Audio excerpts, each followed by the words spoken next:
Well, good morning, ladies and gentlemen. Jeffrey Darty. Welcome to the New Cosmic Knowledge channel. I'm coming to you live this morning from Alligator Alley in extreme South Florida, going west to east, headed over to Fort Lauderdale, the Eastern Forward Operating Station of NCK. Nice to see all of our viewers from Mexico, viewers from Canada, viewers from the United Kingdom, viewers from the Caribbean. Hello to our viewers in Aruba, and hello to everyone all over this globe. Because remember, there's believers in the flat earth all around the globe. And if you're a person that has any objectivity about you, if you're a person that has any sense of empirical, rational thought, if you're a thinker, you have at one time or another scratched your chin, rubbed your chin, scratched your head, patted the top of your head, and chewed gum at the same time about the Genesis account. You've read it, you've understood it, and yet you've said, this doesn't really make a lot of sense. You've got what people say are two creations. Genesis chapter 1, the creation of male and female humans by the God and Goddess, plural, more than one Elohim. That's rather straightforward. It makes sense. And as I'll talk about today, that's really the only creation in the book of Genesis. Now, people are going to say, what about Genesis chapter 2? Well, in Genesis chapter 2, you have a being called the Lord who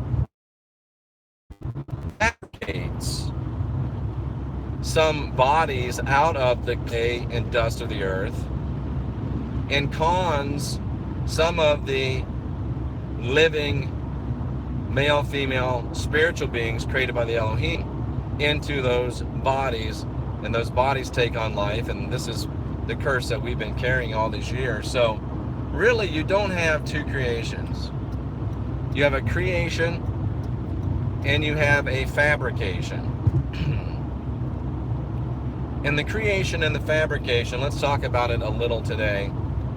And this picks up and kind of dovetails with everything that we've been talking about over the past couple of weeks. In that creation, you had the Elohim, which is defined, regardless of how you like it, regardless of what you think about it, regardless of what your convictions are. The word simply means gods and goddesses, male and female, plural, more than one. And it was those gods and goddesses that said, hey, let's make man in our image, after our likeness. So male and female created the male and female humans.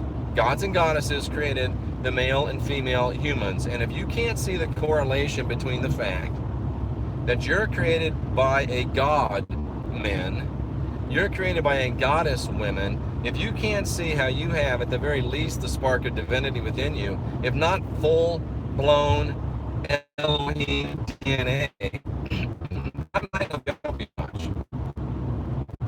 But at any rate, in Genesis chapter 1, latter part, when the Elohim create the male and female in their own image, that was not Eve, and it might not even have been Adam. I don't think it was Adam.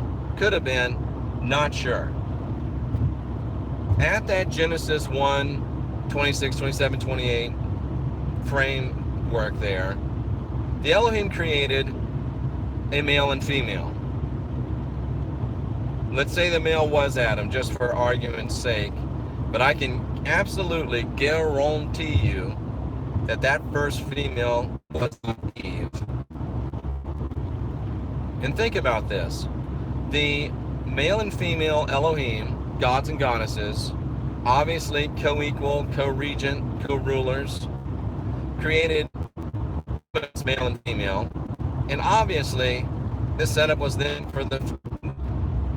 It didn't take long before Yaldabaoth, the demiurge, got his fingers in workings and convinced the man, we'll say it was Adam, that he should be in charge, that he should rule.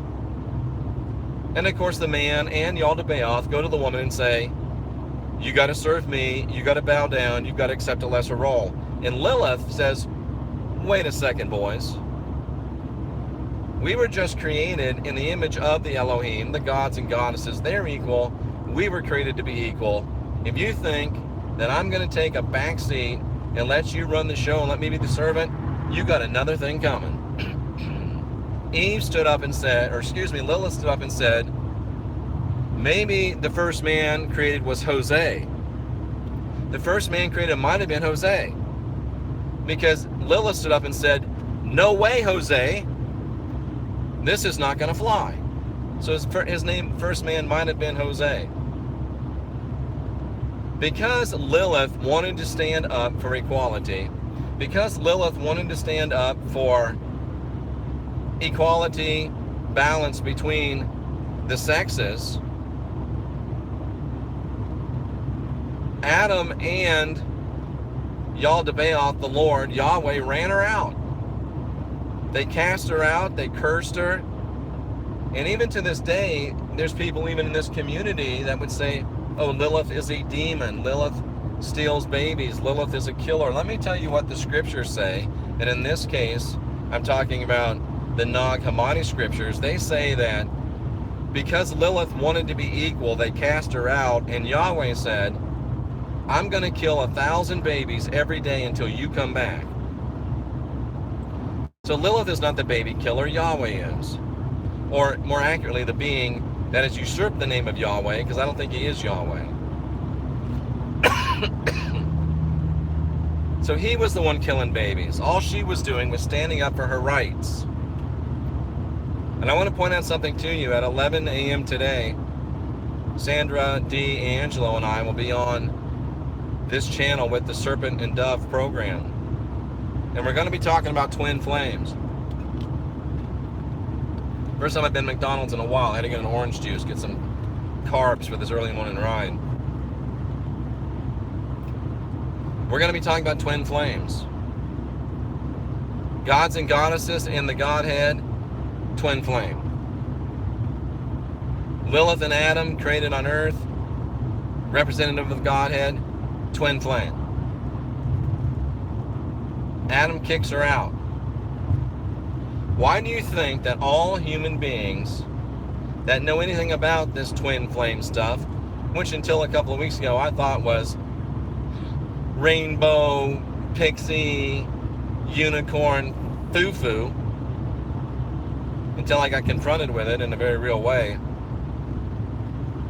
The main reason that humanity, and I should have saved this for the show this afternoon, this in a couple hours, the real reason that humans long and search for a twin flame, even if they don't believe in them and even if they don't know they are, is because they long for a return to the status of the Elohim, where the gods and goddesses are twin flame. They long for a return to Genesis, when the original man and woman were twin flame. And just like in Genesis, so be it today. Ego torpedoed the first human twin flames, and ego will torpedo human twin flames today as well. But I didn't get on here to talk about twin flame. I came on here to talk about realizing that the first Genesis 1, 26, 27, 28, that was the creation of you and I as people with at least the spark of Elohim divinity within us, if not full-blown Elohim DNA, where we can become Elohim ourselves. Genesis chapter 2 is a fabrication, not a creation.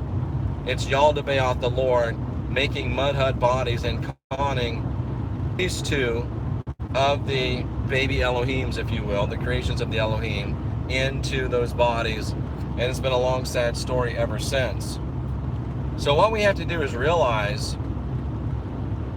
what's happened. We've been conned into these mud hut bodies,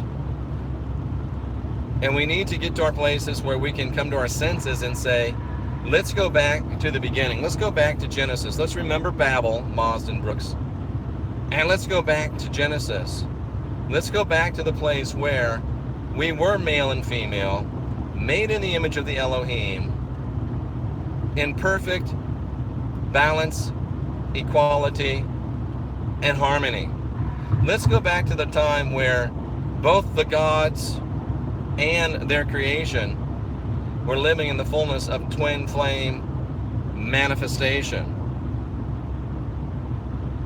That right there, ladies and gentlemen, is some good stuff. That's why the Genesis creation is so jumbled. That's why the Genesis creation is so messed up. They don't want you to know the powerful, liberating secret of twin flame divinity and of twin flame offspring of divinity.